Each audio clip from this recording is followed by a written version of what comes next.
Bien. Capítulo 8.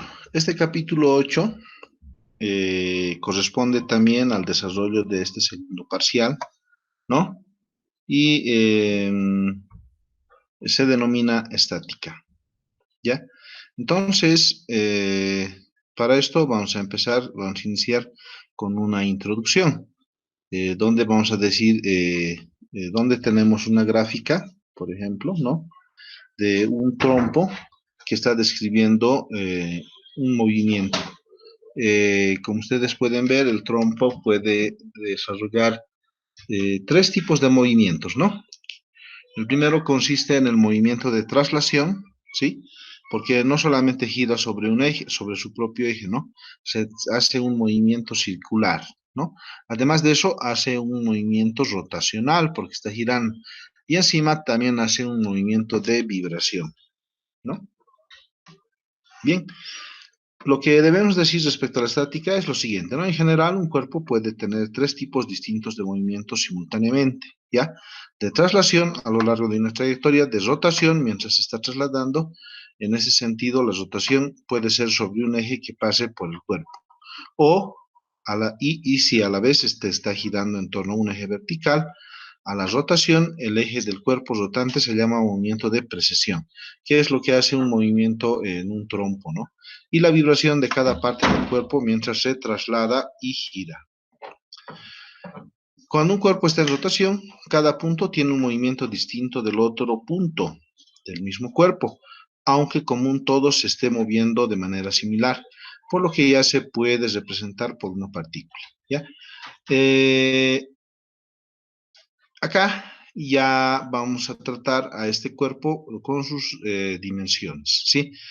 Como dice acá, ¿no es cierto? Cuando un cuerpo está en rotación, cada punto tiene un movimiento distinto de otro punto, ¿ya? Entonces estaríamos viendo el caso en el cual nosotros tenemos, ¿no?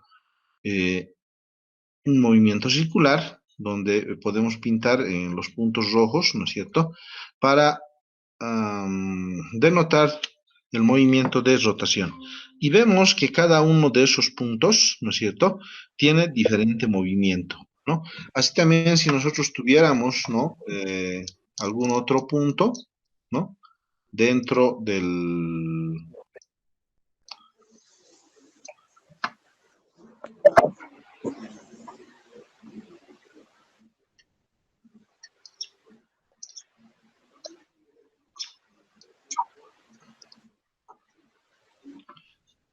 podemos ver también que tiene un distinto tipo de movimiento, ¿ya? ¿Sí? Acá, por ejemplo, la velocidad va a ser menor, ¿ya? De la misma forma, podemos tener aquí un vector un poco más pequeñito, lo vamos a dibujar, ¿no es cierto?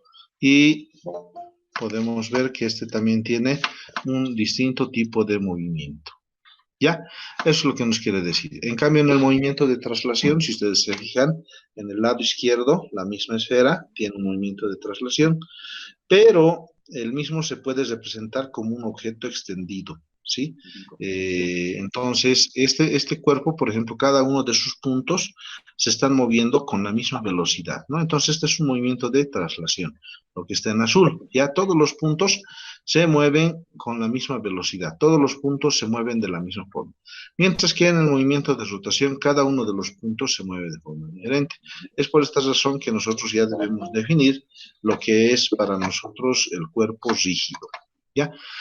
Entonces, pero se puede representar, dice, a este objeto que ya tiene dimensiones, debemos establecer que tiene dimensiones, ¿no es cierto? Como un objeto extendido formado por un gran número de partículas, cada uno con su propia velocidad y su propia aceleración. ¿Listo? Entonces, volviendo atrás, por ejemplo, al movimiento de precesión que nosotros habíamos denotado para lo que es el trompo, ¿no es cierto? Es lo mismo que sucede con el planeta Tierra cuando este orbita alrededor del Sol, ¿no? Eh, Podemos ver, por ejemplo, que tiene movimiento de traslación alrededor del Sol, ¿sí? Tomando como eje el Sol. Tiene movimiento de rotación, de eso nosotros tenemos los días, ¿no? La noche y la mañana. Y además tenemos los movimientos de vibración. Cuando hay movimientos telúricos en el planeta Tierra, ¿no es cierto? Podemos nosotros sentir movimientos de vibración, ¿ya? Entonces, ¿qué es para nosotros un cuerpo rígido? ¿Sí? Al tratar, dice, la rotación de un cuerpo, el análisis se simplifica si se considera como un objeto rígido, dice, ¿no? Y se debe tener en cuenta las dimensiones del cuerpo. Entonces, ¿qué es para nosotros un cuerpo rígido?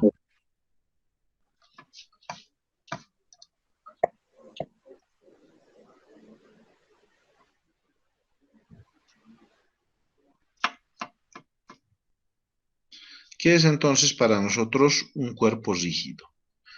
Un cuerpo rígido se define como un cuerpo ideal cuyas partes tienen posiciones relativas fijas entre sí cuando se somete a las fuerzas externas, es decir, es no deformable. ¿Ya? Acá podemos hacer una gráfica, ¿sí? Dice, el movimiento general de un cuerpo rígido es una combinación de movimiento de traslación y de movimiento de rotación. ¿Ya? Entonces acá nosotros podemos hacer una gráfica, como les decía, y podemos nosotros representar a un cuerpo rígido. Este para nosotros es un cuerpo rígido. Entonces, al ser un cuerpo rígido, ¿ya? Podemos darle dos puntos de apoyo, supongamos que son esos,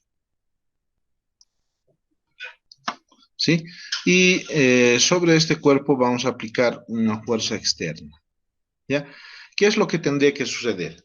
Si nosotros tuviéramos acá una tabla apoyada sobre dos ladrillos, supongamos, ¿no es cierto? La tabla tendría que tender a deformarse, ¿no?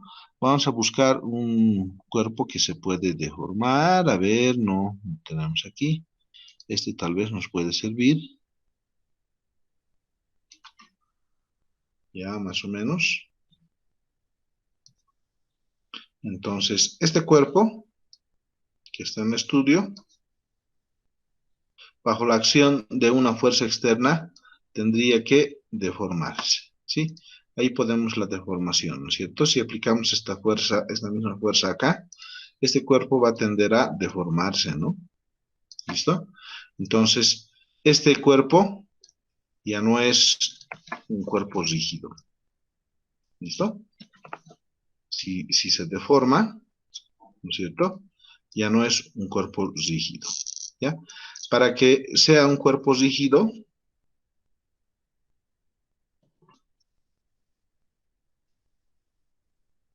este no debe deformarse, ¿ya? Entonces nosotros para clasificar a un cuerpo como rígido debemos considerar que debe mantenerse como su figura que está a la izquierda, ¿ya? La figura que está a la derecha, por ejemplo, es un cuerpo que se ha deformado bajo la acción de una fuerza F, ¿no? Entonces el cuerpo que está a la derecha no es un cuerpo rígido, mientras que el cuerpo que está a la izquierda sí es un cuerpo rígido. En la vida real, un cuerpo rígido no existe, ¿no? Nosotros no podemos tener un cuerpo rígido, porque así tuviéramos una barra de metal, si nosotros la apoyamos de alguna forma, vamos así sea la más fuerte, ¿no es cierto? Vamos a provocar que éste tenga a doblarse, como lo vemos en la figura de la derecha, o podemos incluso hacer que se deteriore de forma constante, ¿ya? Para poder estudiar estática y para poder ver qué sucede con nuestro cuerpo bajo la acción de algunas fuerzas externas, lo que nosotros debemos hacer es tomar en cuenta lo que es el torque o momento de una fuerza. Entonces, cuando nosotros practicamos unas fuerzas externas sobre un cuerpo rígido, lo que nosotros provocamos es que se realice un torque o momento de una fuerza. Cuando se aplica una fuerza en algún punto de un cuerpo rígido, dice, el cuerpo tiende a realizar un movimiento de rotación en torno a algún eje, ¿ya? Entonces, acá, por ejemplo, tenemos el plano, ¿no? Tenemos el plano. El origen está situado acá, en O, ¿no? Y a una distancia R, este es el vector posición R, dice, se aplica una fuerza F. Si esta fuese una tabla, ¿no es cierto? y nosotros colocáramos un tornillo acá, ¿no? En este punto, y fijáramos y aplicáramos esta misma fuerza F, ¿sí? La misma, en este punto, ¿no? ¿Sí? En este extremo de la tabla, y si estuviera fija, ¿no es cierto? Con un tornillo, esta tabla tendría que tender a girar, ¿no? Aun cuando nosotros cambiemos la dirección de esta fuerza F. Si nosotros cambiamos la dirección de esta fuerza F, tal cual está sucediendo acá, dice que hay un ángulo alfa entre F y el vector posición. Este, esta tabla que nosotros tenemos acá tendría que tender a girar en sentido antihorario. Vamos a hacer ese giro.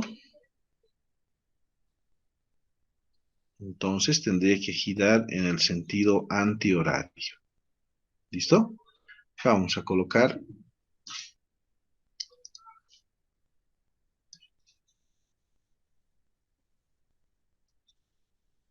Tendría que girar en el sentido antihorario.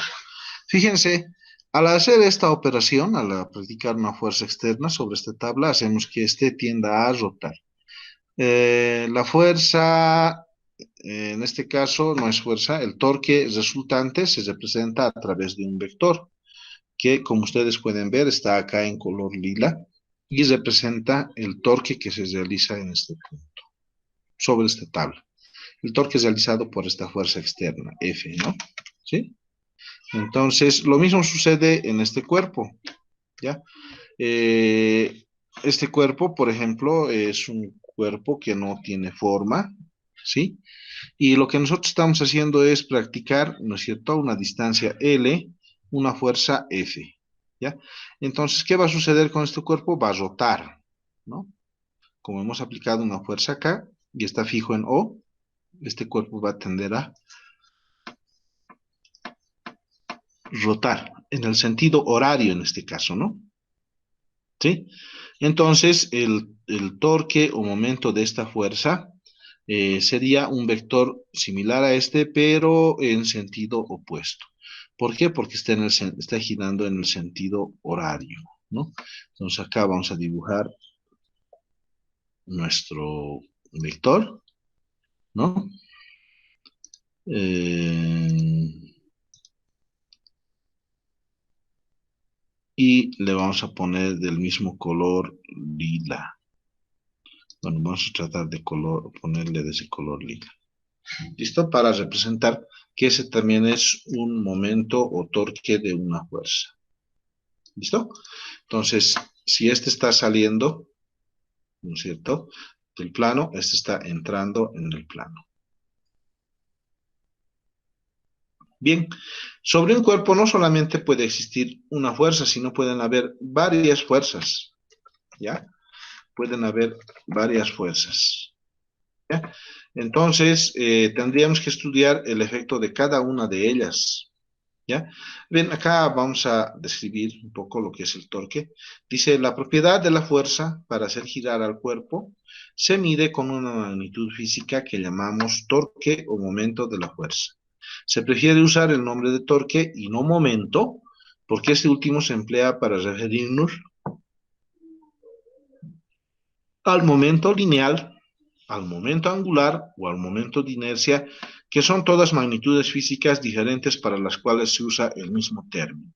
Entonces, por eso es que nosotros no vamos a utilizar momento, ¿no? Más adelante vamos a ver ese tema. Mientras que en este caso nosotros vamos a describir a este fenómeno físico como torque de una fuerza. ¿Ya? Entonces, como habíamos dicho, no solamente puede haber una fuerza, pueden haber varias fuerzas. Entonces, debemos estudiar cada una de estas fuerzas por separado. ¿Ya? Al final vamos a sumar el torque que produce cada una de estas fuerzas para ver el efecto total de todas las fuerzas sobre este cuerpo en estudio.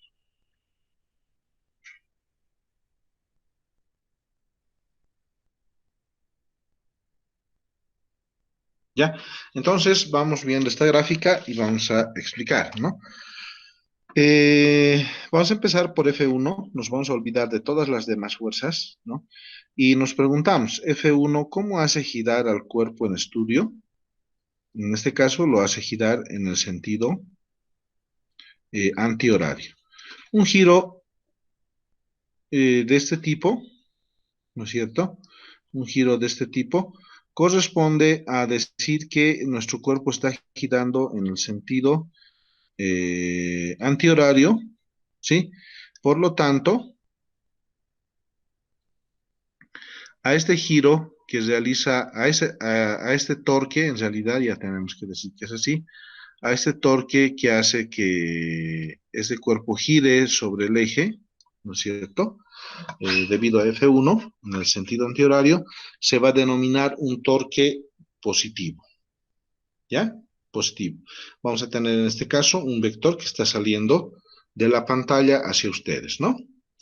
Bien, nos olvidamos de F1 momentáneamente y vemos qué sucede con F2. Si nosotros aplicamos F2, vamos a tener que este cuerpo va a girar en el sentido horario. Por lo tanto, vamos a decir, ¿no es cierto?, que este cuerpo tiene un torque negativo. F3, que está aplicado en el extremo, en B, ¿no es cierto?, va a comprimir a este cuerpo rígido contra su eje, pero no lo va a hacer girar, ¿no? ¿Sí? No lo va a hacer girar. F4, entonces F3 se dice que realiza un torque cero, ¿no? ¿Qué va a suceder con F4? F4 es posible descomponerlo en dos componentes, ¿no? Una componente horizontal y una componente vertical. Por lo tanto, al momento de tener la componente vertical, ¿no es cierto?, que está aplicada sobre B, es como si nosotros estuviéramos trasladando este vector, ¿no es cierto?, a esta posición, ¿no? A la posición B. Por lo tanto, la pregunta es, ¿la componente de F4 en la dirección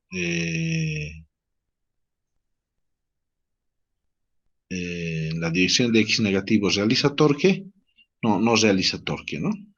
¿Sí? No realiza torque. Pero ¿qué pasa si nosotros trasladamos la componente de F4 en la dirección de Y al punto B? ¿Sí? Vamos a hacer que este cuerpo gire en el sentido horario. Por lo tanto, la acción final que realiza F4 es hacer girar al cuerpo en el sentido horario, ¿no? ¿Sí? La acción total de F4, si bien la componente en la dirección de X, que es esta, no realiza torque, porque al traerlo a este punto de aplicación, vemos que lo único que hace es empujarlo contra el eje, por lo tanto, no hace girar nuestro cuerpo rígido. Pero la componente que está en la dirección de Y, que es esta, ¿no es cierto?, sí va a hacer que el cuerpo gire, ¿no? Por lo tanto, nosotros podemos decir que F4 produce una componente, ¿no es cierto?, que es un torque negativo. Veamos qué sucede con F5. Si nosotros aplicamos una fuerza F5 en este punto, tal cual se muestra acá, ¿no? Nos preguntamos si hace girar o no al cuerpo rígido. No lo hace girar, ¿no? Al no hacer girar al cuerpo rígido, entonces F5, el torque de F5 es cero. Ahora, si nosotros aplicamos la fuerza F6, ¿no es cierto?, también tendríamos que decir que el torque es cero también, ¿no? Porque estaríamos presionando contra la regla. Entonces, resumiendo acá, tendríamos nosotros que insertar la sumatoria, en este caso, si lo hacemos rígidamente, tendríamos que hacer la sumatoria de todos los momentos, así se dice, no nos vamos a olvidar de escribir esto, de todos los momentos, o torques en este caso.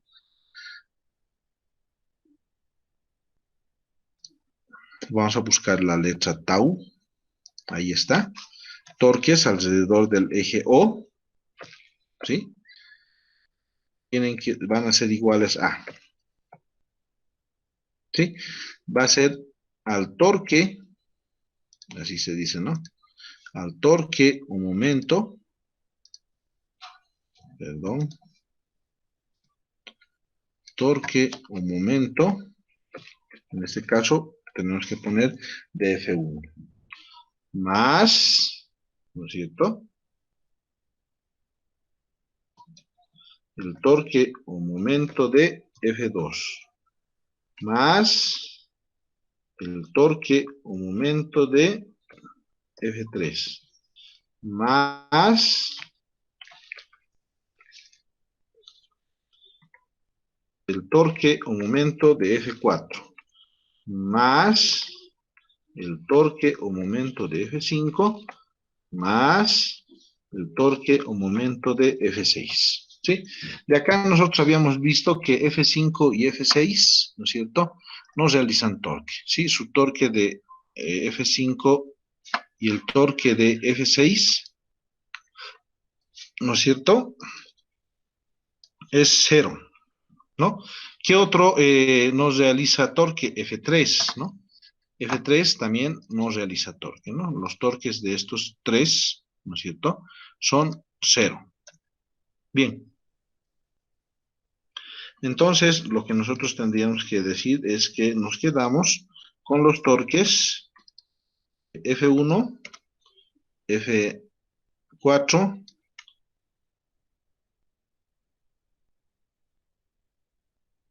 F1, F2 y F4. F1, habíamos dicho, hace que el cuerpo gire en el sentido antihorario. Por lo tanto, su torque es positivo. F2 hace que gire en el sentido horario. Por lo tanto, su torque es negativo, ¿no? Y F4, hemos dicho que la componente en la dirección de Y, así tendríamos que ponerle, ¿sí?, realiza también un torque negativo. ¿Ya? Entonces, dependiendo de la magnitud de las fuerzas y de la distancia a la que se aplica, por ejemplo, podemos decir cuál es la magnitud de este torque o momento de esta fuerza. ¿Ya?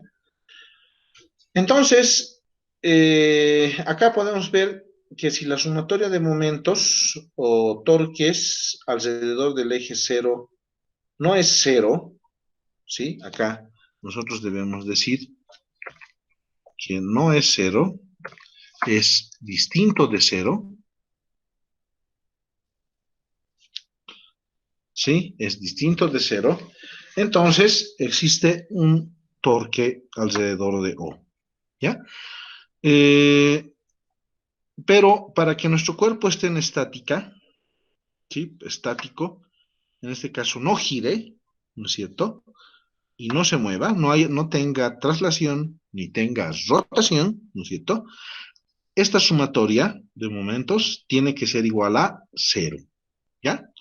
Entonces, el torque o momento de una fuerza F que actúa sobre algún punto del cuerpo rígido en una posición R respecto a cualquier origen O, por el que puede pasar un eje sobre el cual se produce la rotación del cuerpo rígido, es al producto vectorial entre la posición, el vector posición, y la fuerza aplicada F. Entonces, la definición para nosotros de torque, ¿sí?, es el producto vectorial de el vector posición por el vector fuerza, ¿sí? ¿Se acuerdan, no es cierto? En el capítulo 2 habíamos visto nosotros lo que es el producto vectorial entre dos vectores. Entonces, esto para nosotros es momento, ¿ya? Ahora, nosotros en el curso vamos a adoptar la notación de M, ¿ya? Una M mayúscula para nosotros va a representar lo que es el torque. Está relacionado con lo que es el momento, en este caso.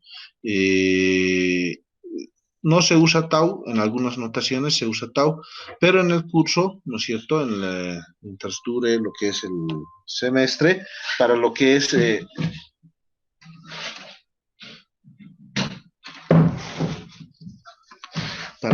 el curso, ¿no es cierto?, nosotros debemos denotar el torque como M.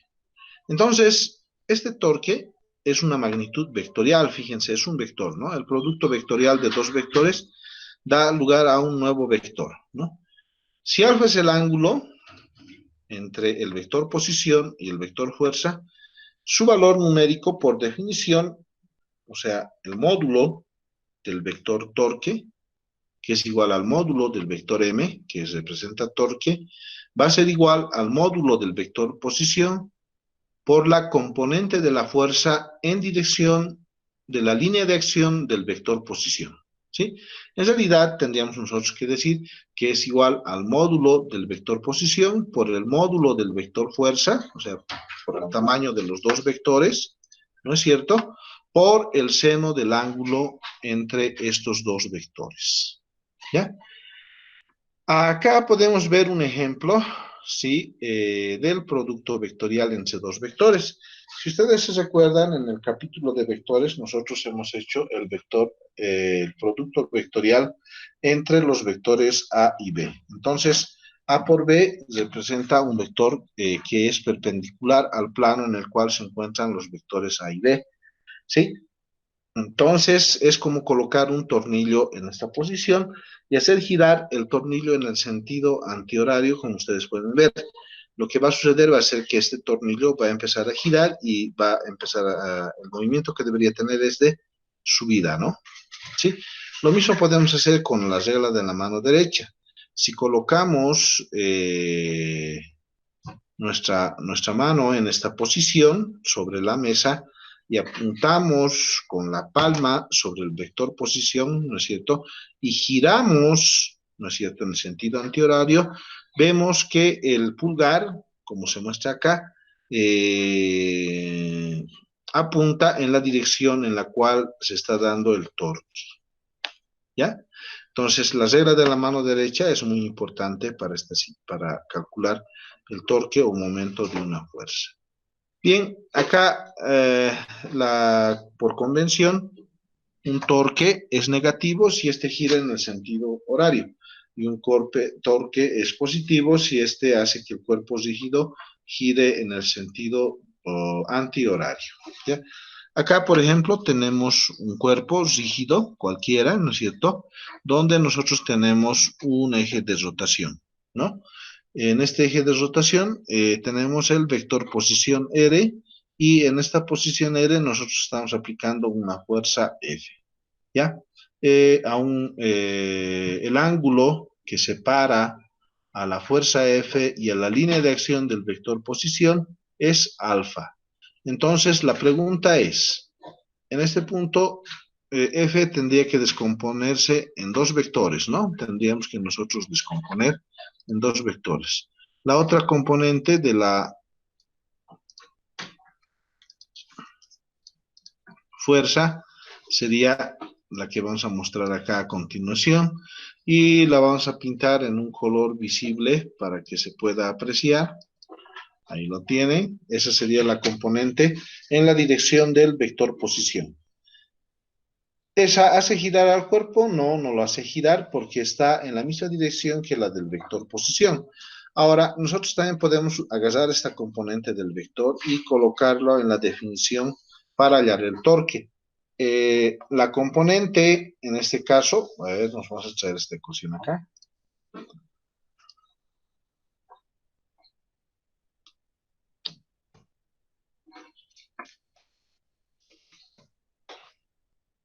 Ahí tienen la ecuación, ¿sí?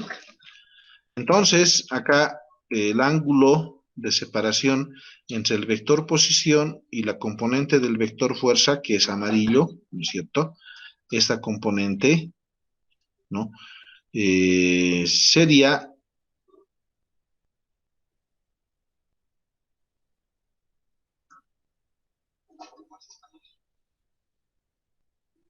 el ángulo, ¿no es cierto?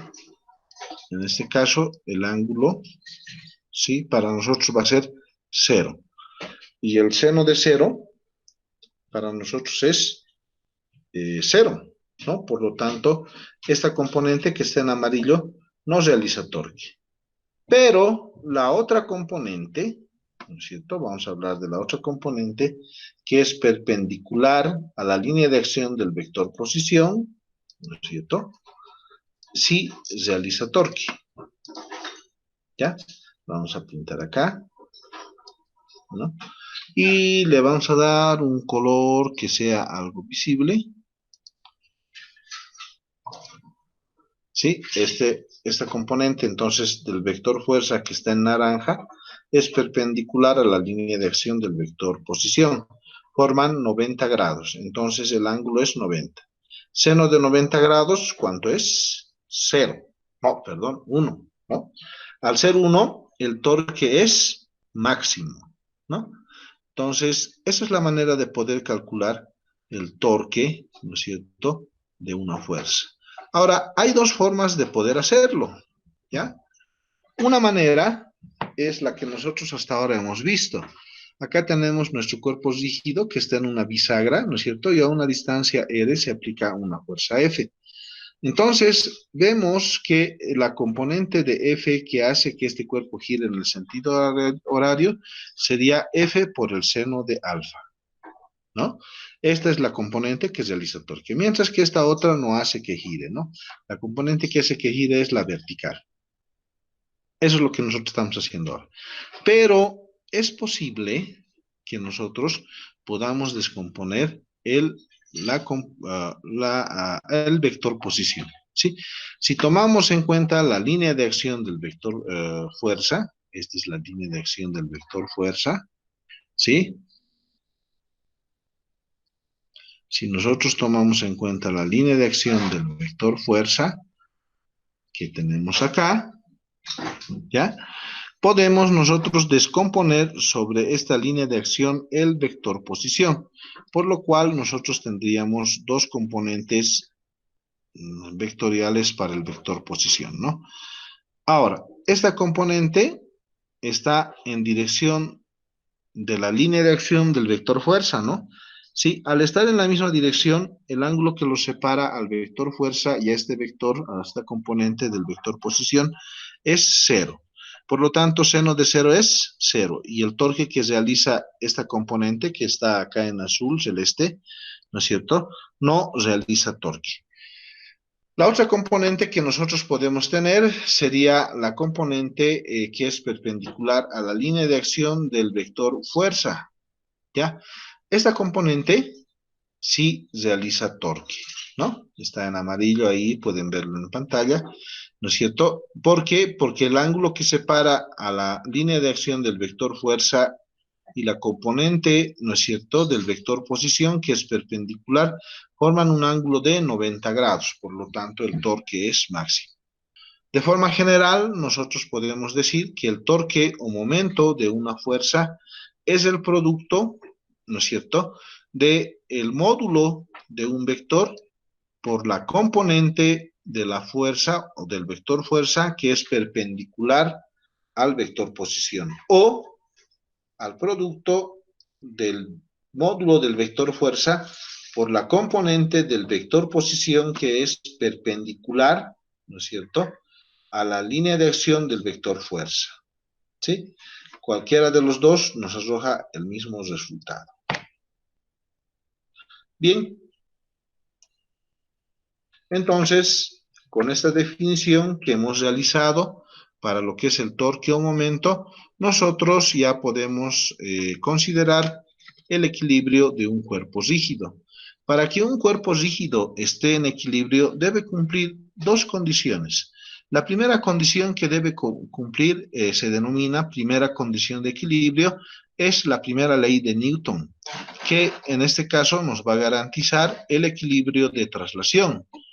Esto quiere decir que realizando la sumatoria de fuerzas, ¿no es cierto?, estas nos tienen que dar iguales a 0. Entonces, a esta, acá debemos denotar como fuerza neta, ¿no? La fuerza neta que actúa sobre un cuerpo rígido, ¿no es cierto?, tiene que ser igual a la sumatoria de todas las fuerzas, ¿no? De 1, 2, 3, 4. Acá, de repente, por eso no está anotado la fuerza neta, ¿no? Entonces, la suma de todas esas fuerzas tienen que dar iguales a 0. Bajo esa condición, que es la primera ley de Newton, ¿no es cierto?, se estaría dando la condición, la primera condición de equilibrio. La segunda condición de equilibrio que debe cumplir un cuerpo en este acápite es que la sumatoria de momentos tenga que ser igual a 0. O sea que sumados todos los momentos de todas las fuerzas, tienen que ser igual a 0. Con la primera condición, nosotros garantizamos que nuestro cuerpo no haga un movimiento de traslación. Y con la segunda condición, lo que nosotros garantizamos para nuestro cuerpo rígido es que no haga un movimiento de rotación. Al, al no trasladarse y al no rotar, nuestro cuerpo estaría en equilibrio, ¿ya? Entonces, acá se sobreentiende también que si estamos hablando de las fuerzas netas, podríamos hablar del equilibrio de fuerzas en las tres direcciones. No vamos a avanzar en este semestre, ¿no es cierto? No es tampoco contenido correspondiente al curso prefacultativo, el torque o momento en el espacio, ¿ya? Pero para esto nosotros vamos a hacer cumplir, tal cual ustedes pueden ver acá, el equilibrio de traslación, haciendo que la sumatoria de fuerzas en X y la sumatoria de fuerzas en Y sean iguales a cero. Tendríamos nosotros que considerar un eje Z, ¿no? Acá. Y la sumatoria de momentos, ¿no es cierto? Considerando estas dos fuerzas que actúan en el plano, ¿sí? Tiene que ser igual a cero, ¿ya? Además de esto, nosotros deberíamos en este capítulo considerar lo que es el centro de gravedad, algo que es muy importante para poder realizar nuestros cálculos en estática, ¿ya? En este caso, el centro de gravedad, vamos a ver, debido a que un cuerpo es una distribución continua de masa, en cada una de sus partes actúa la fuerza de gravedad, ¿ya? En cada uno de sus extremos, ¿sí? El centro de gravedad es la posición donde se puede considerar actuando la fuerza de gravedad neta, ¿sí? Entonces, nosotros podemos tener que, por ejemplo, en este cuerpo, la fuerza de gravedad actúa acá, ¿no es cierto? También podemos decir que actúa en otro punto acá, que actúa también en otro punto por acá, ¿no es cierto? Pero si sumamos todas estas fuerzas, ¿no es cierto? Simplemente nosotros tendríamos eh, podemos sumar todas esas fuerzas y decir que hay una única fuerza, ¿no es cierto?, que actúa en este cuerpo y esa fuerza actúa sobre su centro de gravedad. Es muy importante, ¿no? ¿No es cierto? Esta fuerza, ya que si nosotros, por ejemplo, agarramos este cuerpo y lo sujetamos en el punto B, no es lo mismo que esta fuerza esté actuando sobre su centro de gravedad que si estuviera actuando en este otro punto. No es lo mismo, no tienen ustedes el mismo torque. Un ejemplo de esto que yo les podría dar es cuando no a ustedes les ha ocurrido, por ejemplo, ¿no? Van a la calle, bueno, se les acaba el gas, van a la calle y ustedes se compran una garrafa nueva, ¿no? Bueno, cambian su garrafa vacía por una garrafa llena, ¿no? Y quieren abrir la garrafa. En primera instancia no van a poder, ¿no? ¿Por qué? Si ustedes agarran, van a tener ustedes al grifo, ¿no es cierto?, de la garrafa, y van a aplicar la fuerza alrededor de ese grifo con su mano, ¿no? Entonces no lo van a poder abrir. Eso quiere decir que el torque que ustedes están haciendo es pequeño, pero para poder posibilitar, ¿no es cierto?, la apertura de esta garrafa de gas, lo que ustedes hacen es colocar un soporte externo, ¿no? Que puede consistir en un alicate, ¿no es cierto?, en una llave de fuerza con una palanca, ¿no es cierto?, que al aplicar un mínimo de fuerza, ni siquiera toda la fuerza que ustedes estuvieran aplicando, haciendo el torque sobre el mismo grifo, sino ya a una distancia, digamos, considerable de unos 10 o 20 centímetros, es suficiente, ¿no es cierto?, para poder hacer que este grifo de la garrafa sea aperturado, ¿ya? El centro de gravedad es un ejemplo similar, ¿ya?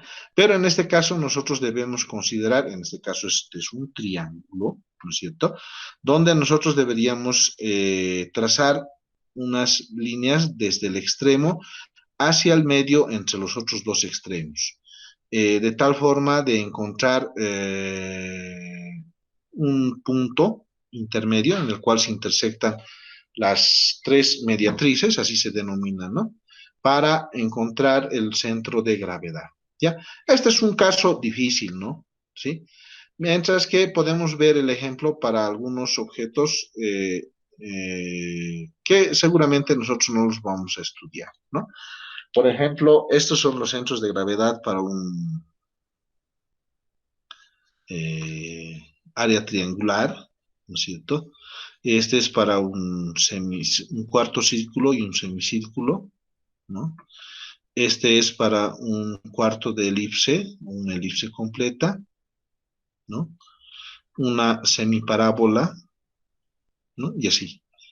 En nuestro caso, el tema que nos interesaría ver acá sería el de un cuadrado y el de un rectángulo, ¿no? Si nosotros agarráramos una figura que es un cuadrado, ¿no?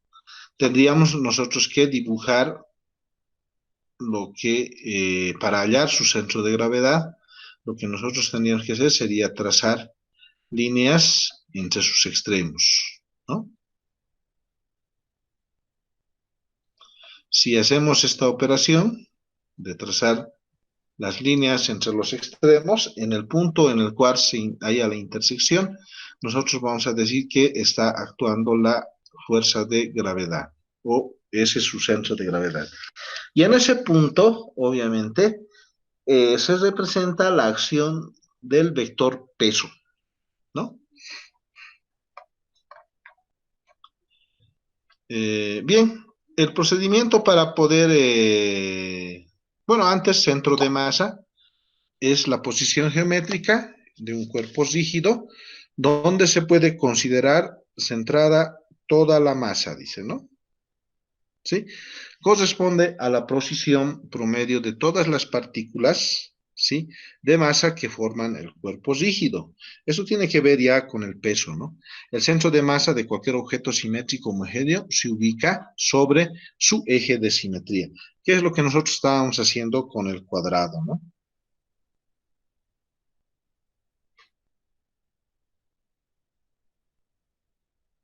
Cuando se estudia el movimiento de un cuerpo rígido, se puede considerar la fuerza neta, ¿sí? La fuerza neta aplicada en el centro de masa, ¿sí? Y analizar el movimiento del centro de masa como si fuera una sola partícula. Entonces, eso es lo que nosotros vamos a hacer a lo largo del curso, ¿no?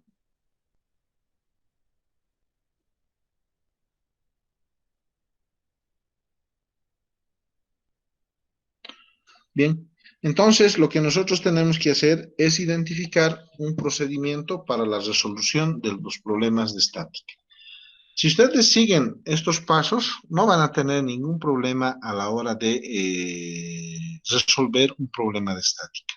Entonces, para aplicar las condiciones de equilibrio, las dos condiciones de equilibrio que nosotros habíamos denotado, es recomendable seguir las siguientes instrucciones que corresponde a dibujar el diagrama de cuerpo libre del cuerpo rígido. Primero, aislar al cuerpo rígido del sistema con un límite imaginario. ¿Sí? Tenemos que aislarlo completamente al cuerpo rígido, ¿sí? Tenemos que dibujarlo aparte. Luego, debemos dibujar los vectores que representen las fuerzas en el punto de aplicación donde las fuerzas efectivamente actúan. ¿Ya? Como les decía, en este caso, en un círculo, su centro de gravedad estará justamente en su eje, ¿no? ¿Sí? Entonces, nosotros debemos aplicar las fuerzas externas en ese punto. ¿Ya? Tercero, elegir un sistema de coordenadas conveniente para descomponer, ya sean las fuerzas sobre las líneas de acción del vector posición o ya sean las componentes del vector posición sobre la línea de acción del vector fuerza, donde podemos dibujar las componentes perpendicular y la posición. Y finalmente, cuatro, elegir un eje de rotación adecuado en el cuerpo rígido, donde se pueda anular los torques de fuerzas desconocidas. En este caso, lo que nosotros queremos hacer, ¿no es cierto?, es poder eliminar ya el torque que puede realizar dos fuerzas. Yo creo que con un ejemplo va a ser posible, ¿no es cierto?, entender esta parte.